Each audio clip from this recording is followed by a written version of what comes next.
When I was growing up, my memory, my parents, whatever I was doing, whatever I was in, my parents were there to watch me. My dad was always there. If I was in anything, he was there. Yeah, I guess just being with my parents and them doing for me, we never had a lot of money growing up on a farm. I think being with my dad and my mom and seeing how they were a loving couple, I think that helped me become a loving guy and to do the right things. I was named after my grandmother on my mother's side. Her name was Ada. That's my middle name. And also my dad had a sister that was named Ada, so I guess I was named for both of them. As far as I know, back in all of my dad's brothers, my mom's brothers, nobody was I named after. Where that name come from, I have no idea. I had a brother and a sister, both older than me. I had a sister younger than me. My sister older than me is still living. My brother and my younger sister have both passed away. My brother was 5 years older than me. He would get in trouble and get a whipping, and I would learn from it. My younger sister and I were pretty close. I was 9 years older than her. I helped her grow up. I had 3 older brothers, 1 younger sister. In those 3 brothers, there were twins. The oldest brother was 10 years older than me. The twins were 8 years older than me. And my sister Judy was 8 years younger than me. Twin boys were Ross and Russell. And Russell had a dog, and I sold it one day for 50 cents. He come home, wanted to know where his dog was, and I said, he barked all the time, and I sold him. I don't remember him being mad about it. Less than 8 years old, we never had electricity. Everything, I'd go to school, we'd come home, do my homework by the kerosene lamp. A lot of times it was the Coleman lantern. Farmed 5 days a week. We'd go to the city, which was Salina, small town, do our shopping on Saturday for the week. It was about 20 miles from the farm. We had a little church near us, that little town of Glendale, where I was born. We did a lot of picnicking on Sundays. We'd go to town as a family, my mom's family, mostly because my dad's family wasn't around there. They was all scattered out through the United States. But my mom's family was there, and we'd spend a lot of time in the city parks, having a picnic, and playing in the grass, playing ball, sometimes go swimming. And that was our weekly thing. He worked for the Union Pacific Railroad.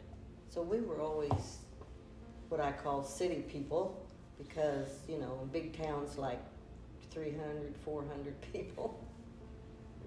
But yeah, he worked for the railroad. He was a depot agent. He would let Judy and I come over and play in the depot. We'd skate in the freight room, which was a big room. That was always fun, but yeah.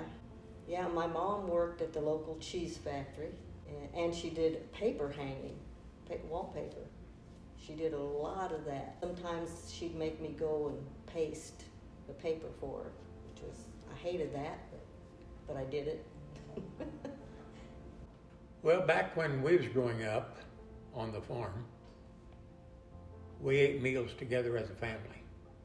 And for a long time, that was the thing with our family, as our kids was coming into life, that we ate meals as a family. Especially dinner. Until they got old enough that one was playing baseball over here, and one was playing baseball over here, and one was playing baseball over there, and one was cheerleading over there. It became kind of impossible. And I did miss that a lot. We didn't have the family connection then that we had before. The most important thing that I can remember my dad telling me is when we was getting married, was he had a talk with me and he said, just remember one thing, son. He says, us Smithermen do not hit the women. And that's always stayed with me. Grandma, can you confirm that always stayed with Grandpa? He Yep. never, okay, just making sure. Yep. He hit me, so I wanted to make sure that you were safe. Her name was Virginia, and she was a lot taller than me. And my grandpa called us Mutt and Jeff. She lived on the other side of town, and we'd ride our bikes all over town and stayed all night with each other all the time. I did. No. On Saturday, when we go to town, I got 25 cents to spend. I would go to the Cozy Inn hamburger joint. I could get me a hamburger for 10 cents, get me a bottle of pop for a nickel, and I could go to the movies for 14 cents. I mean, the movies back then, you go to the movie and you start out with a newsreel telling you all the news going on in the world. Then you'd have a cartoon, and then you would have maybe a double feature. I mean, you spend all afternoon at the movie. Yes, that.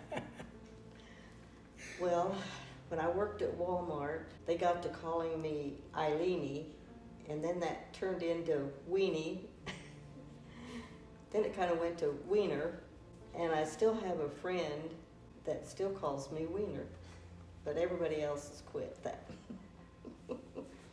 Being named Donald, the neighbor guy, which was my brother's age, nicknamed me Donald Duck.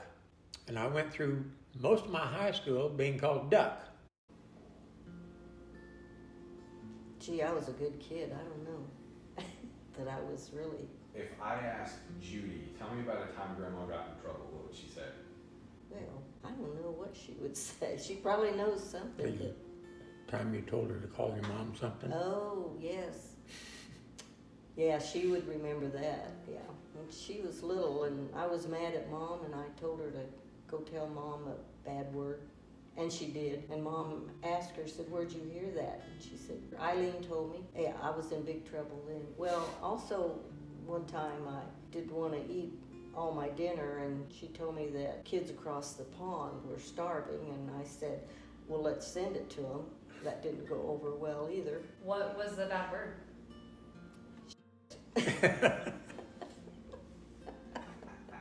My first paid job was when I was putting up hay. We got 75 cents, we didn't get it by the bale, we got 75 cents an hour to pick up bales. And I was 12 years old. So we'd spend all summer long putting up hay bales.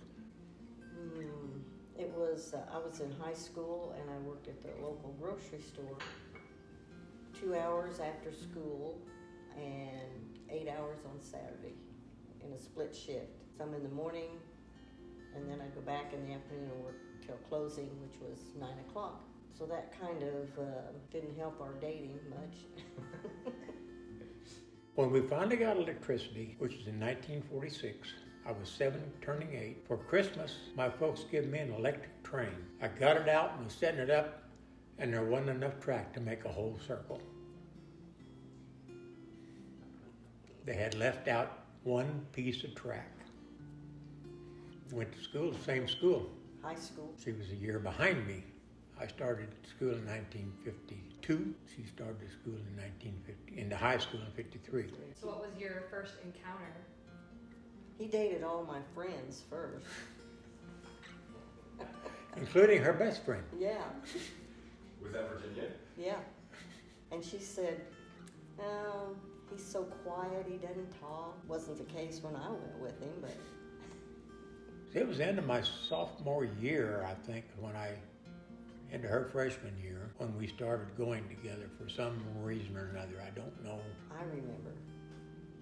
She remembers. There was something that we were all going to school at night for. And I was walking up there and he come by and picked me up right at the railroad tracks, gave me a ride to school. That's the reason I always said I picked you up on the wrong side of the tracks. Right. We usually, on a Saturday night, went to Salina to the movies. That was basically what we did. Usually another couple would be, usually 4 of us. Did a lot of double dating. Were there drive-in movies back then? Yeah. There were drive-in movies, and fortunate for me, my uncle worked at one in Salina, and we would go to the drive-in movie. I'd say, "I'm going in to see my uncle." "Who's that?" I'd tell him, "John Brown." "Okay." I'd go in, and I would get out, and I would go see him in the projector room. That was when you had to take the reel and put it up on there and turn it on. It wasn't digitized or nothing, but I would go see him, and then we watched the movie for nothing. I was a cheap date. Now I think it cost like $1 a carload to get in. Yeah. Sometimes we put people in the trunk. We'd load the car and put Load put the extra car up people. and We get 6, 8 of us in the movie at a time. well, that was the first day. I was going to say it had to be on the first time. I mean, no question there. I was probably a junior toward the end of the junior year. She would have been a sophomore. I think we pretty much decided that That was it. we're going to grow old together He gave me a ring. that summer. Yeah. So I was engaged all my senior year. Oh, this is really romantic. Yeah. We were on a date, and he said, "Oh, there's something in the glove box for you." So I opened it up, and that's how I got my ring. Driving down the highway. Yeah. Her dad and I had a talk. Her mom wasn't good about it, but her dad was. She tried everything she could to keep it from happening. She thought we were too young, which we probably were, but I was 18. I turned 19 right after we got married, from August to November. Yeah, I graduated and got married. I think she put together the invitation list, and her best friend I know was invited, the one I dated. Of course, it's a small town. I mean, in the whole town that lived it, there might have been 10 girls. I don't know. One of my best friends, when I lived at Bennington, I went to school my first, second, and third grade there, and she lived across the street from me, and her name was Kay Bird. So she was my bridesmaid. Tom Weatherd was his Best man. man. Which is a classmate. And his sister Sandra and my sister Judy, they were just a year apart, and they were candle lighters. My uncle, my dad's brother, Uncle Lester, Beautiful voice. yeah, he sang. It was the little Methodist church there in Tescott, where her dad was a Sunday school superintendent. We couldn't have reception in the basement because it was flooded. Flooded that year. No, the whole town flooded. The whole town had been underwater at one time, and it was still flooded. So the reception was at my house, and our cake was angel food, baked by my cousin's brother, and it was 3-tier angel food Angel cake. food cake. There was twin girls. They had ordered them from Penny's, and they got flooded in and couldn't get out to get them, and so they wanted to get rid of them. So one of them fit me, and I bought it for $10. Oh, well, we lived in Tescott, which is near Salina, and we were going all the way to Topeka. We went to the Capitol, walked all the way up to the top. Did we go somewhere else I there? could just kind of drove around Topeka or something. We didn't spend much time there. We're going, well, It was now what? about noon, and I decided, Kansas City's not that much further. And back then it was the Kansas City Athletics baseball team. I said, and they're playing in town. So we went to the ball game. So we drove to Kansas City, got a motel room, had dinner, went to the ball game. After the ball game, went back to the motel, got up the next morning, and there was a restaurant right there, the connected part of the motel. Got up, walked into the restaurant. There sat her dad and a good friend of his. They had come down to the ball game, which my dad always frequently did that, but I didn't know. I had no idea he was coming down to the ball game. They didn't know we was going to be in Kansas City. To pick the same motel to stay in, And next door. and their room was next door to ours. Oh, they wish they had known that.